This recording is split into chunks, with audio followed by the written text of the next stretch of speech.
Vamos en esta sección a retomar la construcción de nuestros programas para realizar integración. Debemos recordar que en la última cápsula lo que hicimos fue obtener las fórmulas de Newton Cotes correspondientes para poder hacer justamente la tarea presente. Recordemos que tenemos aquí almacenadas las fórmulas de Newton Cotes y en cada caso hicimos el caso general. Aquí está para N2, para N igual a 3. Y me he permitido ya incluir aquí los programas, como deben de quedar. Vamos a verlos, a revisarlos simplemente de manera muy rápida. Básicamente lo que se hizo fue, pues construir cada uno de los programas. Este sería el caso para el método de Euler, es decir, las fórmulas de las sumas de Riemann de manera directa. Hemos colocado aquí, pues la función que hay que integrar, el intervalo AB, dado en términos de una pareja de puntos, el valor correspondiente al número de intervalos, después el número de dígitos con el que se desea hacer las operaciones, y esto es básicamente, hemos introducido esto como lo hemos hecho en otros métodos numéricos, con la finalidad de que, pues si ustedes desean incrementar arbitrariamente el valor del número de intervalos, pues también tengan la manera de controlarlo y de que esto sea efectivo, aumentando el número de dígitos de cálculo. Hemos además colocado un número, lo podrán ver ustedes a lo largo de los diferentes programas. Notaremos que los 4 programas correspondientes a los 4 métodos revisados en clase corresponderán entonces a la misma sintaxis, ¿no? Son exactamente la misma sintaxis. Lo único que cambia es este último número. Vean cómo en lugar de definirlo hago 4 definiciones. Y eso me permitirá que entonces utilizar todos los programas bajo el nombre de Simpson, y al indicar correctamente el último de los dígitos, el último valor de las entradas, 0, 1, 2 o 3, pues entonces sabremos a qué método de Simpson nos estamos refiriendo. Vamos entonces así a revisar el primero de los métodos. La fórmula es muy simple.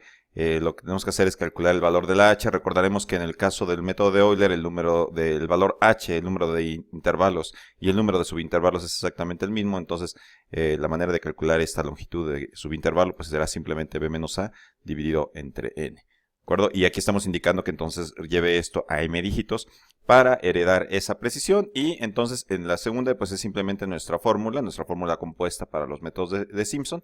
Este sería el caso del método de Simpson 0. Vean, factoricé la h y simplemente sumé las funciones en cada uno de los puntos desde 0 hasta el punto n-1, ¿no? Como se había indicado justamente en la parte de teoría de este método, ¿no? Y este método entonces ya me permite implementar el método de Euler o método de Simpson de orden 0. Muy bien, pues los programas restantes son muy similares. Entonces vamos a ver el siguiente. En el siguiente lo que veíamos es que, pues en este caso, este es el método del trapecio, que sería el caso donde ahora el orden es 1. Entonces ponemos aquí un 1 para correr esta definición. Y ahora calculamos nuevamente el número de intervalos y de subintervalos es el mismo. Por lo tanto, la fórmula para h es exactamente la misma que en el caso anterior, b menos a entre n. Ponemos igual set precision con orden m. Y finalmente escribimos la fórmula, ¿no? Esta fue la fórmula que se obtuvo en clase. Recordemos que pues habíamos dividido h entre 2, lo factorizamos. Esto es proveniente del caso del método de Simpson de orden 1, sería esta fórmula que está aquí.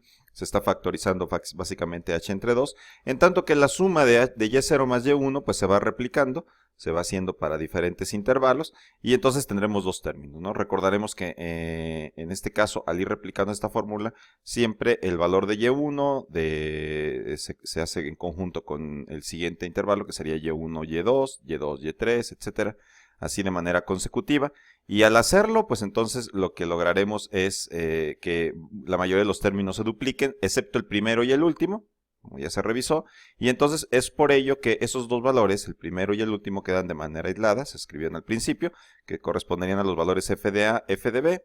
Y posteriormente, entonces lo que haríamos es sumar todos los términos restantes. Todos los términos restantes se duplicaron, por eso aparece un 2 aquí. Y la fórmula es muy simple, ¿no? Es simplemente f de a de i más h. ¿Sí? Es decir, vamos a irnos parando en cada punto final de cada intervalo, excepto en el último, ¿no? Por eso es que ahora la sumatoria empieza en 1 y termina en n-1. ¿sí? Nuevamente vean que como en el caso anterior, pues estamos regresando la variable en forma numérica y estamos indicando los m dígitos con los que se están haciendo los cálculos. Debemos recordar que no, esto va a reportar todos los dígitos y no quiere decir que todos sean los correctos. Es decir, el reporte va a incluir justamente los dígitos correctos y los incorrectos. Hay que recordar que bueno, esto se controla precisamente aumentando el valor de n y también a la par incrementando el valor de m, ¿no? Lo veremos en los ejemplos. De manera similar, bueno, pues los últimos dos métodos corresponden al método de Simpson de orden 2, el método de Simpson 1/3 y finalmente el método de Simpson de orden 3, que sería el método de Simpson 3/8. Al hacerlo, ¿qué es lo que ocurre? Bueno, pues nuevamente calculamos la longitud de cada subintervalo. Recordaremos que aquí se forman 12n subintervalos, por lo tanto la fórmula es esta. Lo mismo va a pasar en el caso del método de Simpson de orden 3, entonces la división es con el triple de subintervalos, entonces la h se calcula así. En ambos casos estamos aplicando el comando setPrecision y el resto es simplemente utilizar la fórmula. Se factoriza, por ejemplo, en el caso del método de Simpson de orden 2, la variable h entre 3, que aparece aquí. Nuevamente, recordando, por ejemplo, para este caso, que fue el segundo que se desarrolló, en este caso lo que tendríamos es esta fórmula. Estamos factorizando 1/3 de h en los tres términos, por eso es lo que aparece factorizado al inicio, en esta expresión. Después, pues nuevamente va a ocurrir lo mismo, ¿no? El primer término y el último de los que pongamos en los intervalos, pues no van a quedar apareados, entonces se escriben en este punto. Y el resto de los términos o van a tener un 4, ¿sí? 4y1, por ejemplo, o bien van a tener un 2, porque este es el término que se va a duplicar. Entonces va a haber dos sumatorias, una que tenga coeficiente 4, una que tenga coeficiente 2, y los términos pues son simplemente sumas para las f's, igual que aquí. Y recordaremos que bueno, que el que se va a quedar con 4 van a ser los impares, ¿no? Como aquí lo están viendo con y1. En tanto que los que se van a duplicar son los pares. Y eso en la teoría pues se había escrito entonces de esta forma, ¿no? Entonces va a ser A, y si damos un número impar de pasos, h, entonces esto llevará un coeficiente 4. En cambio, los que sean con un número par de pasos h, llevarán, en este caso, un coeficiente 2. Las sumatorias pues corresponderán simplemente a los límites de 1 a n para la primera sumatoria, como se vio en la teoría, y de 1 a n-1 también para el caso de la segunda sumatoria. Y eso me permite entonces implementar el método de Simpson 2. Finalmente, bueno, pues vamos a la última fórmula. Habíamos obtenido la fórmula de Newton-Cotes para orden 3, que sería esta. Podemos factorizar entonces 3/8 de h de la misma manera, ¿sí? Y eso nos daría entonces esta expresión. Es exactamente la misma situación. Noten que, bueno, como ya había indicado, pues se calcula la h dividiendo entre 3n, porque ahora se triplica el número de subintervalos. Y una vez que se factoriza 3h entre 2, entonces, bueno, pues vuelve a ocurrir lo mismo, ¿no? El primer punto y el último punto no se van a parear, ¿sí? Así que quedan aislados y quedan entonces ahora tres tipos de sumatoria. Una que va a llevar un coeficiente 3, que sería este término de aquí. Otro que va a llevar un coeficiente 3, recuerden que factorizamos 3/8. Y finalmente este es el que se va a duplicar, ¿sí? El que se va a duplicar va a quedar con un coeficiente 2 después de haber sacado el 3/8 de h, ¿sí? Y entonces son las sumatorias que aparecen justamente en esta sección. Las podemos ver aquí, entonces son 3, 3 y 2. ¿Sí? Nuevamente se había visto que la más sencilla de todas pues era la última. Van a quedar aquí los múltiplos de 3, el y3, y6, y9, etc. Entonces escribimos la sumatoria en términos de a más 3 múltiplos de 3 veces h. ¿De acuerdo? Y esos serían los de 2. Los anteriores pues son el múltiplo de 3 menos 1, que sería esta expresión. Y el anterior todavía sería 3 y menos 2, ¿no? Entonces 1 antes. Hemos visto también que los límites en ese caso sería de 1 a n para la primera sumatoria, para la segunda igual. Y la última sumatoria, dado que no se pudo incluir el último de los puntos porque no se duplicó, pues entonces sería simplemente desde 1 hasta n menos 1, ¿no? Eso es un punto menos que esto. Y bueno, hecho esto, pues entonces tenemos ya listos nuestros 4 programas. Tendríamos que marcarlos, por ejemplo, para ejecutarlos, ¿sí? Y estaríamos listos entonces ahora para poder hacer un ejercicio muy simple. Es un ejercicio introductorio. Ya en una cápsula posterior veremos algunos ejercicios aplicados, un poco más complejos, con estos programas muy simples para poder calcular integrales en forma numérica. Voy a hacer un ejemplo muy sencillo. Vamos a definir una función que todo el mundo conoce, que es la función seno. Entonces seno de x, vamos a integrarla, por ejemplo, en este caso, vamos a integrarla de manera exacta. O sea, esta función no tiene sentido hacerla numéricamente, solamente va a ser por fines de comparación. Vamos a integrarla en el intervalo que va de 0 a pi, de esta manera. Esta integral, pues ustedes la pueden hacer, es muy simple. El integral del seno es el coseno, y evaluado entre 0 y pi, vemos que eso nos da 1 menos 1, y entonces el resultado es 2, ¿no? Ese es el resultado exacto. Podemos entonces ahora hacer nuestras pruebas con nuestros programas. Vamos a hacer todos de manera conjunta. Vamos a dar entonces la función g, después escribiríamos el intervalo de integración, que es de 0 a pi. Después de ello daríamos el valor de n. Voy a usar un valor bajo de n, voy a usar solamente 5 intervalos. Hay que recordar que en este caso, bueno, eso va a ir variando los subintervalos en cada uno de los métodos. Vamos entonces ahora a poner después con cuántos dígitos. Voy a hacer las comparaciones con los 16 dígitos que matemática utiliza por default, aunque ustedes podrían incrementarlo o reducirlo según se requiera. Y de hecho, quizá para fines de comparación sería prudente pues definir la n o la m, perdón, en este caso por fuera. Voy a dejarlo así. En un ejercicio posterior lo haremos de una manera alternativa. Bueno, después de eso, pues entonces, por ejemplo, si quiero el método de Simpson de orden 0 o el método de Euler, pues entonces pongo 0. Y de esta misma manera, pues yo podría ahora ir corriendo mis diferentes métodos. Lo voy a copiar y lo voy a pegar, ¿sí? Y simplemente cambiaría aquí el último de los valores de entrada, de esta forma, ¿sí? Para poder ejecutar entonces los procedimientos correspondientes en todos los casos, ¿no? Entonces lo voy a ejecutar y ahí vemos los resultados. Entonces pueden ver esta situación. Les puede llamar la atención que, por ejemplo, en el caso del método de Euler y en el método de Simpson de orden 1, ¿sí? Son estos dos, el resultado es exactamente el mismo. Eso es casual, completamente casual, porque aquí la integral, la función seno, la primera parte entre 0 y pi es una función que es simétrica.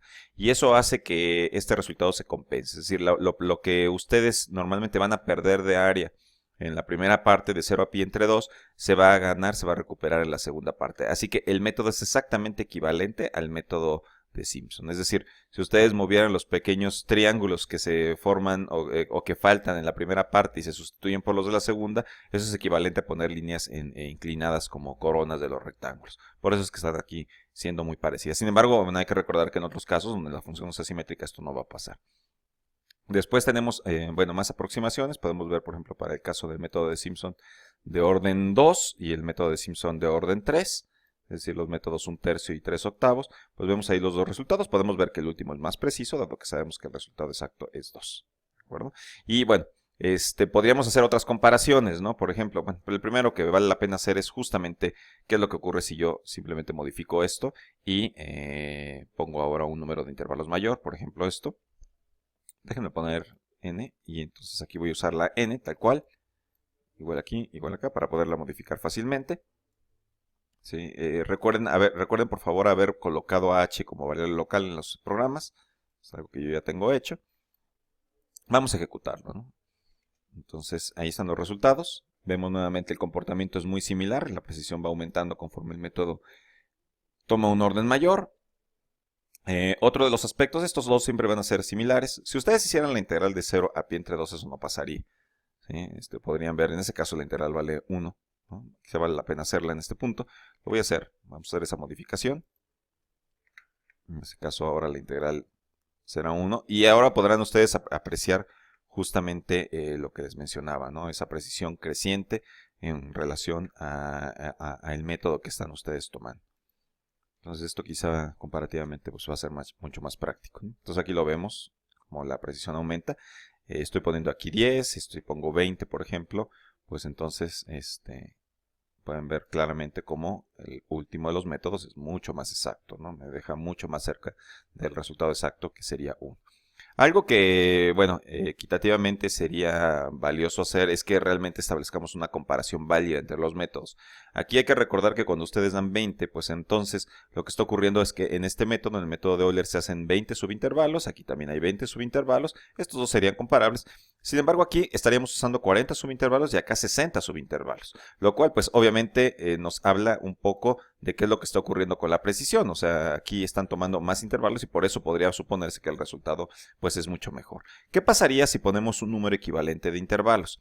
Por ejemplo, entonces, en lugar de poner un 20 o un número fijo para todos, vamos a poner de manera que el número de subintervalos sea equivalente. Por ejemplo, esto se logra así. Vamos a asumir que, por ejemplo, aquí pongo 10, eso quiere decir que habrá 30 subintervalos. Aquí pongo 15, lo cual, dado que se duplica, tendremos también 30 subintervalos, en tanto que aquí, dado que son directamente el número de intervalos y de subintervalos son iguales en estos dos métodos, ponemos 30. Entonces, en este caso, los 4 métodos usarán 30 subintervalos. Vamos a ver qué ocurre. Ahí lo tienen. Y pueden ustedes apreciar entonces pues ya algunas diferencias, ¿no? ¿Sí? Si bien el método en general da un resultado mejor conforme ustedes incrementan el orden del método, pues también es cierto que, por ejemplo, ocasionalmente, dependiendo de la función, eso puede no llegar a ser cierto si el número de intervalos es equivalente, ¿no? Por ejemplo, en este caso, el método de Simpson 2 me está arrojando un mejor resultado que el método de Simpson de orden 3, ¿no? Es decir, 1/3 y 3/8.